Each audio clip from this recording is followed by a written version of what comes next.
Well, good morning, everybody. I got to talk with some of you beforehand, and you're like, you're back? I am. Here I am again. If you were here 2 weeks ago, I was here, and guess what? I'm just going to forewarn you, I will be here again in 2 weeks. So just let's get that out of the way. You know, PC and I are swapping here over a 6-week time period as we go through this series on the book of Proverbs. If you don't know me, again, my name is Chris, and I'm from a church on 28th Street in the southeast part of Grand Rapids called The Branch. But our two churches, The Branch and RiverTree, have a lot of history, and so we love to share time together, share resources together, share dreams together, and to share the pulpit. This music stand, actually, is what we share. We share music stands, but you get the idea. All right. So we're in the third week of this series in the book of Proverbs, and today we're talking, as Ben said, about money. We're going to come at it a little bit differently than we might maybe normally in a sermon, a message on money. I'll get to that in just a second. Let me start by saying that, you know, this week I did just a little quick study, and my numbers might not be perfect on this, but by my count, there are somewhere between 90 and 100 verses in just the book of Proverbs on money.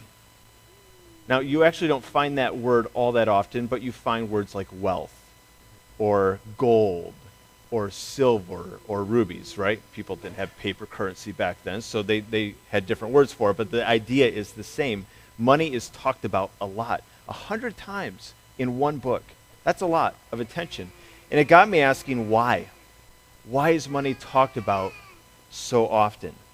And there may be a lot of reasons, but I think that it might be that the writer of Proverbs talks about money so much because God knows that if we don't talk about money, if we don't hold it up in the light, money will before long get a hold of us, and it will become the most important thing in our lives.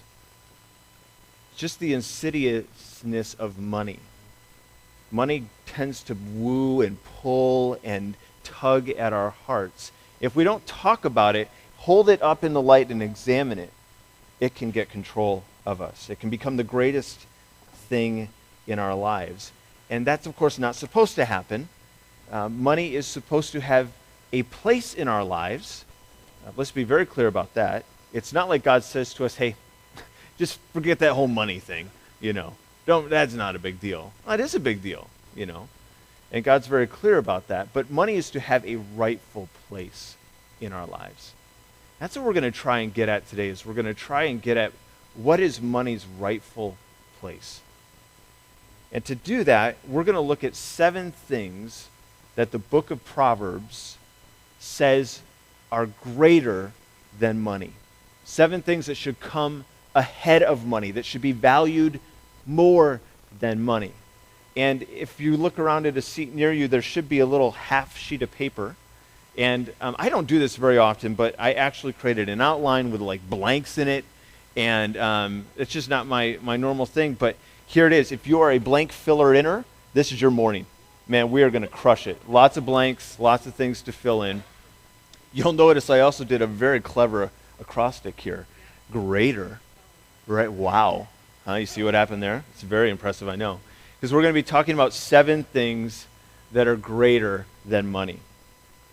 And we're going to, to get at 7, we're going to have to move pretty quickly, I think. And we'll certainly try to do that. Some of these we'll talk about quickly. Others of these we might spend a few more minutes on. But for some reason this isn't working, and that's fine. Just so you know, I did turn it on, but it doesn't seem to be working. I'll trust you to change the slides for me. Yeah? Beautiful. All right. So you got your handout. You got a pen. Let's hit these 7 things that get at money's rightful place in our lives. That's our hope. We want money to have its rightful place. The first thing that we see in the book of Proverbs, or at least the first thing here in today's outline, first thing that's greater than money is godly wisdom. Godly wisdom. This should be no surprise. This is what this whole series is about. But let's read this verse from Proverbs 3, verses 13 and 14. Blessed are those who find wisdom, those who gain understanding, for she is more profitable than silver and yields better returns than gold. 2 weeks ago when I was here, we started this series talking about this truth. That you can have everything in life, materially. You can have all the money, and your life can still be a wreck. Your life can still go off the rails, even if you possess all of the money that your heart could desire, if you're lacking wisdom. Wisdom trumps wealth every time. Every time. Listen to this verse from Proverbs 8. It's verse 11. For wisdom is better than rubies, and desirable things cannot be compared to her. Wisdom trumps wealth every time. I said lots about that 2 weeks ago, so you can go listen to the podcast. We're just going to hit that and let it be, all right? Godly wisdom is greater in value than wealth, than money. The second thing, again, we're moving quick, so keep that pen in hand. The second thing that is greater than money, real relationships. Real relationships.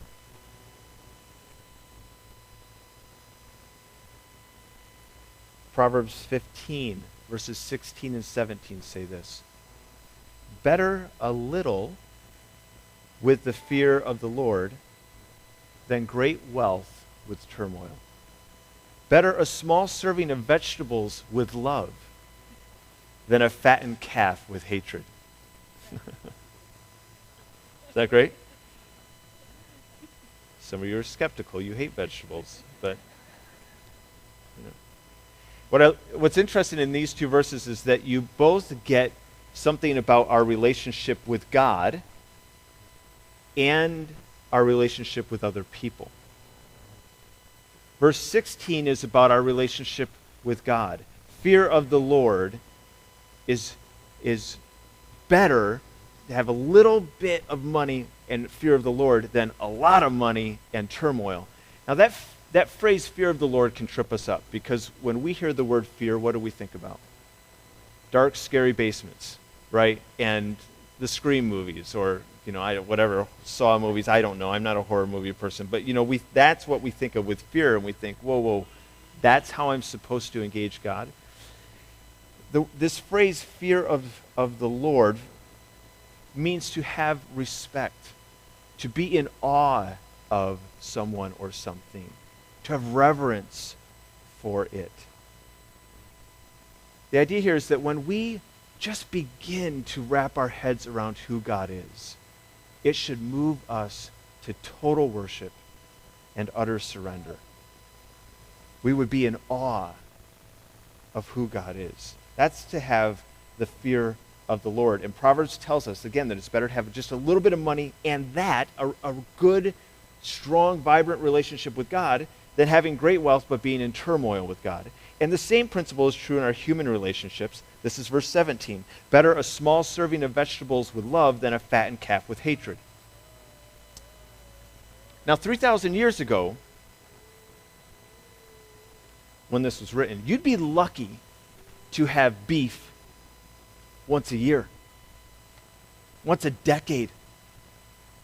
If you were a person of little means, never. You would never taste a fattened calf. Now, those of you who love steak are weeping inside, aren't you? Can you imagine going a year? How about a decade? Those of you who love steak, hamburgers, a decade in between a hamburger, right? That's like rough. The reason is because to have a fattened calf was to have great wealth. You had to have lots of money to be able to kill and raise a fattened calf. So this is telling us something, although it's a little hard to maybe translate, but it's better to have vegetables and have loving relationships than to be wealthy, to be able to have a fattened calf and to have those relationships be marked by hatred. Now, if you're unsure of whether or not this is true, think for a moment about a time when a relationship that you were in was in turmoil. Saw some of you look at each other. I don't want to go there today. Some things to work out maybe, but okay, maybe right now, Here's the thing that I know in my life: when my relationships have been in turmoil, it's misery. It's misery to have a significant relationship in turmoil. It weighs on you all the time. You wake up thinking about it and going to sleep with just this burden on your shoulders. Think about when my wife and I are in conflict, it taints every part of my life. Think about when I'm in turmoil with a coworker, I hate going to work. I think about when there's a part of my life that is broken and unconfessed, and I think about what that does in my relationship with God, the distance it creates. So here's a question. I'm going to ask lots of questions this morning and probably not give a lot of answers. Just raise some questions. Is there a relationship in your life today that is in turmoil? And if the answer is yes, what step might God want you to take to begin to remedy that? Because real relationships that are marked by love, that are vibrant, those relationships are infinitely more valuable than any amount of money. So is there a relationship you need to make right today? That's number 2. Number 3. Number 3, what is more valuable? What's greater than money? An even spirit. An even spirit. Proverbs 16:19 says this: better to live humbly with the poor than to share plunder with the proud. Better to live humbly with the poor than to share plunder with the proud. The word humbly there is actually a word in Hebrew used to describe terrain, geography. It's a word used to describe a land, a piece of land that is low, unelevated, even. The word proud in Hebrew has, again, geographical, terrestrial, just made that word up, implications. It means to be elevated, which makes sense, right? To be prideful is to have an elevated sense of self, right? This verse says that it's better to have an even, a low, a humble spirit, and to be poor than to be proud and rich. Have you ever had a time when you wished that your pride hadn't revealed itself to those around you?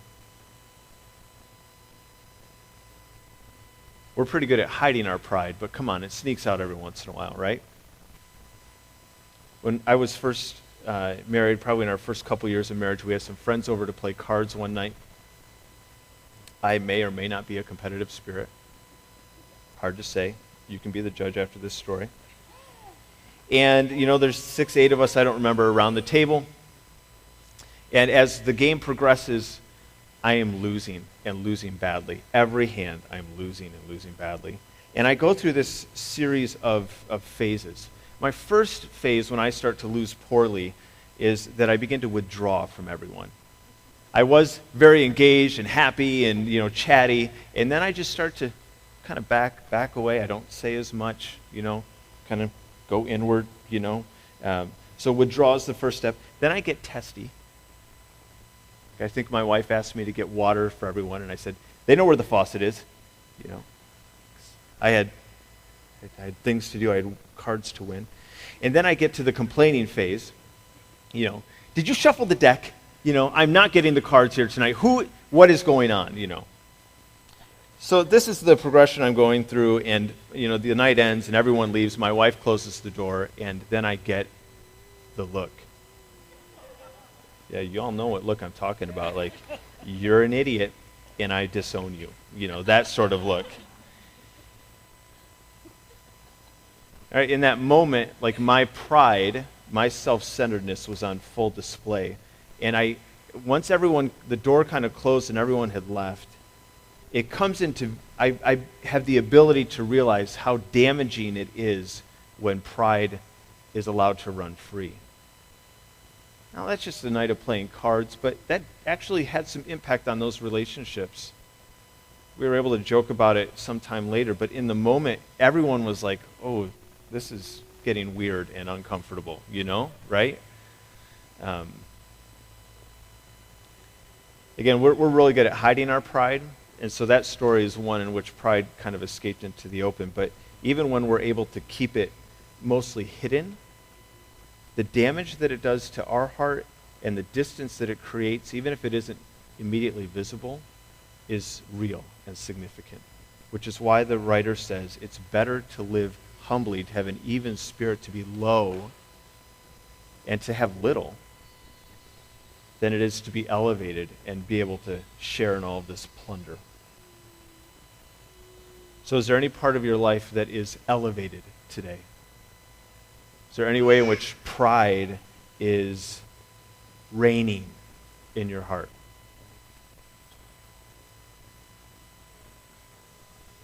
We're called to live humbly.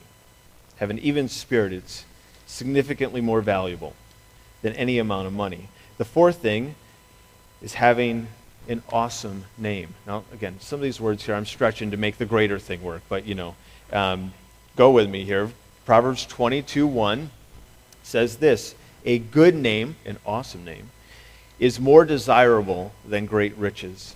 It's to be esteemed more than silver or gold.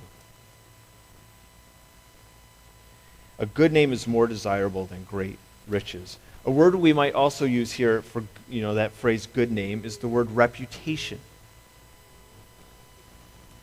Now we all know the consequences, don't we, of having a bad reputation. If you're a business owner and your reputation is that you do shoddy work, that will have consequences. Yes? Right? If you're applying for a job and they call all of your references, and your references seem to give the impression that you have a reputation for doing as little as possible, you're probably not going to get the job.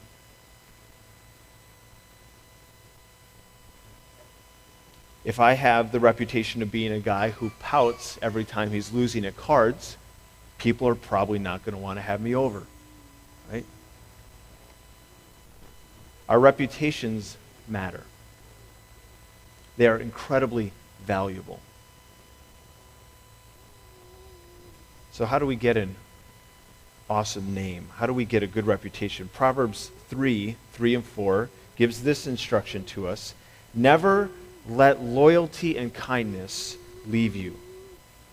Tie them around your neck as a reminder. Write them deep within your heart. Then you will find favor with both God and people, and you will earn a good reputation. What's the key? Two things: loyalty and kindness. Loyalty and kindness. So here's a couple of questions. Is there anyone in your life right now that you need to show your loyalty to? Anyone in your life who maybe they're not sure that you have their back, and you need to get with them today and just say, hey, I'm here, and I'm with you no matter what. Loyalty. Kindness is the other one. Same sort of question. Is there anyone in your life who needs to experience kindness from you today? Who's hurting, who has a need? Maybe they've been unkind to you, but still the call that God gives to us is to be kind. Doing those two things earns us a reputation. Reputations matter. A good name matters. It's more valuable. It's greater than money. It's number 4. Number 5, the fifth thing that the book of Proverbs tells us is greater than money is a transparent life.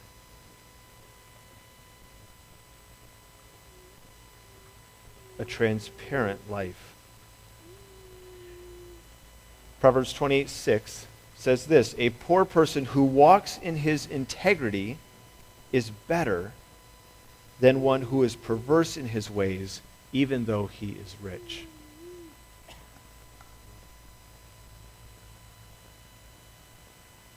poor person who walks in his integrity is better than one who is perverse in his ways, even though he is rich. The word integrity there means completeness or fullness. I like that. In other words, if you're a person of integrity, you are someone whose walk, whose way of life and living in this world is complete. It is full. It is out in the open. It's not that you hold a part of yourself back. You are transparent. On the other hand, the person who is rich, but their ways are perverse, the idea in Hebrew is someone who's hypocritical, who does hold part of themselves back, who says one thing to one person and does something different. Why is this greater than money? Because you know, I know you do, you know what happens when you do not live a transparent life. What's the cost of not living a transparent life? One of the costs is distance. When you and I are not transparent with each other, when we hold part of ourselves back, one of the costs is that we are not close to people. There's space that ends up existing between those that we're in relationship with. And it doesn't matter whether we're just out of fear hiding part of ourselves, or we're out of shame keeping part of ourselves from someone else. It doesn't really matter the reason. Anytime that we're not transparent, there's distance. And if we end up living an untransparent life long enough, we end up alone. We end up isolated. So, here's the question. Is there any part of your life that you are withholding from someone that you love, someone that you are in relationship with? Is there any way in which you need to become more transparent to those who are in your life? This is not an easy one. And I don't think the scriptures would say, hey, just go and be transparent with everyone all the time, full bore, right? That's not wisdom either, okay? But with those that you love, those that you're committed to, there's a call to be transparent, to walk fully, completely open, to walk in integrity. It's better than being rich. All right, that's number 5. Number 6. Number 6. Greater than money is an excellent wife. I didn't make these things up, all right? And don't worry, I'm going to bring it full circle here, but an excellent wife. Proverbs 31, verse 10 and 11 say this: a wife of noble character, who can find? She is worth far more than rubies. Her husband has full confidence in her and lacks nothing of value. The last 2/3 of chapter 31 describes a woman of exemplary character. A woman who she actually defies stereotypes, and she displays incredible strength. In fact, verse 25 says that this woman being described, she wears, her clothes are strength and honor. That's what she puts on, strength and honor. And when she opens her mouth, what comes out is wisdom. But more than that, what's really interesting, and we could have a whole separate conversation about this, but in verse 16, it says that this woman buys a field to plant her own vineyard. Now, a woman owning land in that day and time would have been unheard of. So this woman here is defying common stereotypes. She's breaking ceilings. She is a woman that is different than probably most people in that day and time would have been used to. She's of such high character and strength and capability. And to be partnered with someone like that over the course of a lifetime, the scriptures say, is in fact more valuable than rubies. And of course, this would be true the other way around as well. To have a husband of noble character is worth far more than money. In fact, it's priceless. Priceless. To have a husband of noble character. Because to be linked to someone like who is described in Proverbs 31. To be linked to someone like that will make you a better person. More than that, though, more than just becoming better, they will help you become the person that you were always intended by God to be. And that's because a noble wife or a noble husband has a multiplying effect. Who they are, and by extension what they do, is like a stone thrown into a lake. Their influence ripples and impacts other people. So for those of you who are married, here's the question. Are you an excellent wife? Are you an excellent husband? And if not, get your act together, okay? Because this matters. This matters. Ask God, is there some way for me to be a better partner, a better spouse? If you're not married, but maybe you're thinking somewhere down the line that you might head in that direction, I think Scripture kind of encourages you to not settle. Don't settle for someone who's right? The call is to pursue and to find someone who is excellent, who's of noble character. So you didn't see that one coming, number 6. Excellent wife. What's number 7? This one actually is a little, maybe more what we might think of. It's right doing. Right doing. Proverbs 16:8 says, "Better a little with righteousness than much gain with injustice." Better a little with righteousness than much gain with injustice. Righteousness means right doing. And as boring as that may sound at first, it doesn't take long to realize that right doing is infinitely greater than money. Because if we had time and a whiteboard, I bet we could fill that whiteboard with the names of people in our world who are kind of in the limelight, that we know that have everything materially. They have all the money, all the fame, all the accolades, but they've lacked wisdom. They have not done right, and their lives have gone off the tracks. We could fill a board with people like that we know and hear about in the world, but it's not just the rich and famous, is it? You know people who have made choices that are not righteous, and it has derailed everything. Maybe that's you.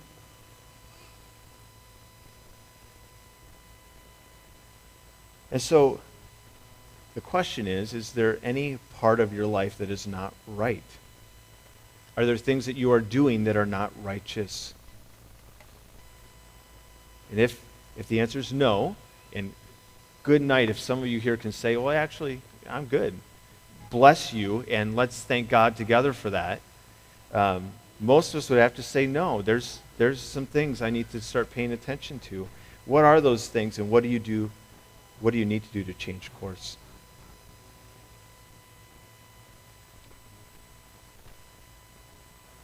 I can tell you in my life, when I have not done right, I would pay anything to take it back. I would pay anything to rewind the clock and make a different choice. Right doing is infinitely greater and more valuable than money.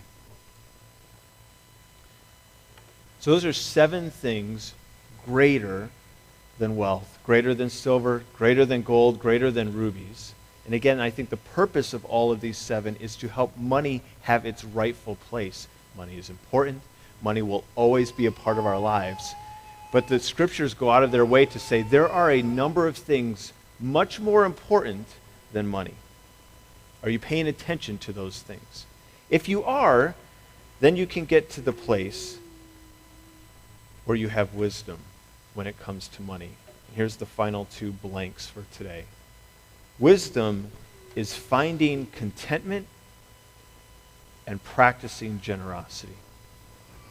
When it comes to money, this is wisdom. It's finding contentment and practicing generosity. Proverbs 1:19 says this, "Such is the fate of all who are greedy for money, it robs them of life."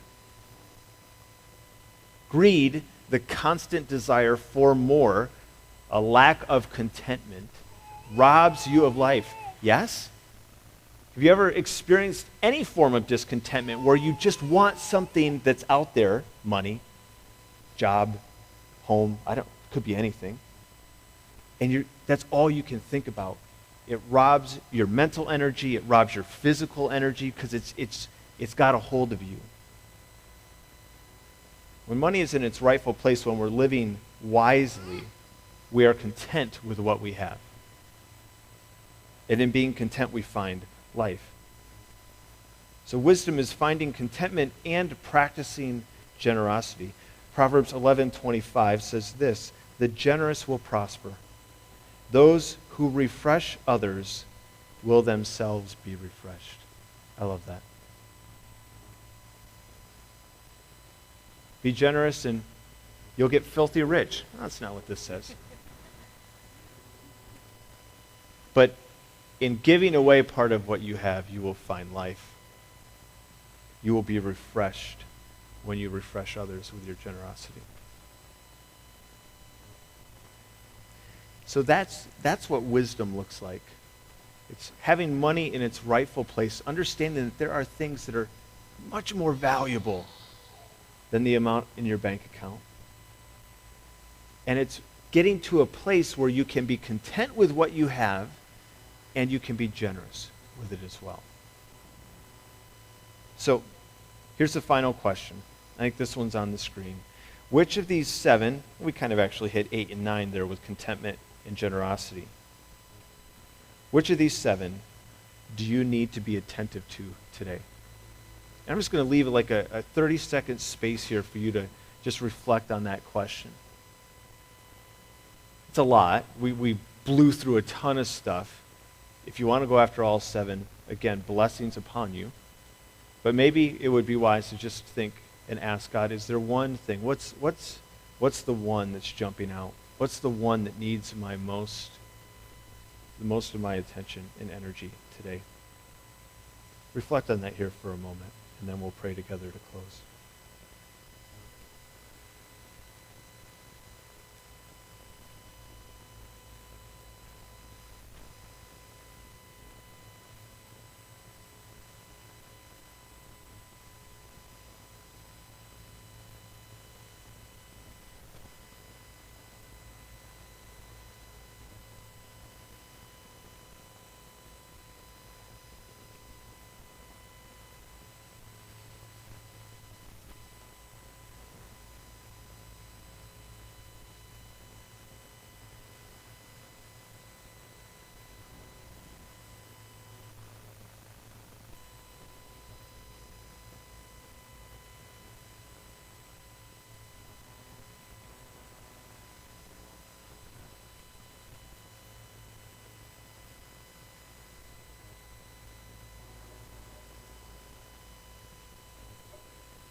I'm just struck in this moment about my need. I feel like God is saying to me of those 7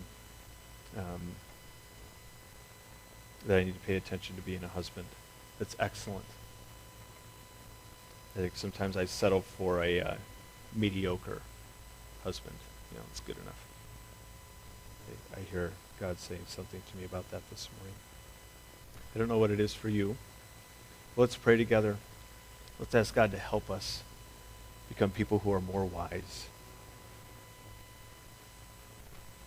God, we want to grow in wisdom.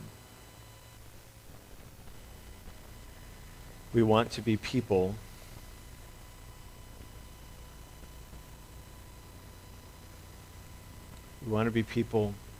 who understand the ways that are yours.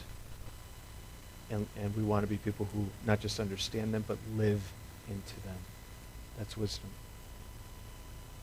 So would you help us today in this moment regain clarity about what money's rightful place is in our lives? And then would you give us the courage and strength and the creativity that we need to discern how we can more fully be the people that you want us to be. Whichever of these 7 kind of stood out to us, or maybe it was something completely different. Whatever the case is, whatever you were saying to us in that time of reflection, or what you're saying to us in this moment right now, or when we get into the car to leave, would we be attentive to that? And would we be obedient to what you are saying to us? Help us to grow. Help us to become more like your Son. We pray this in Jesus' name. Amen.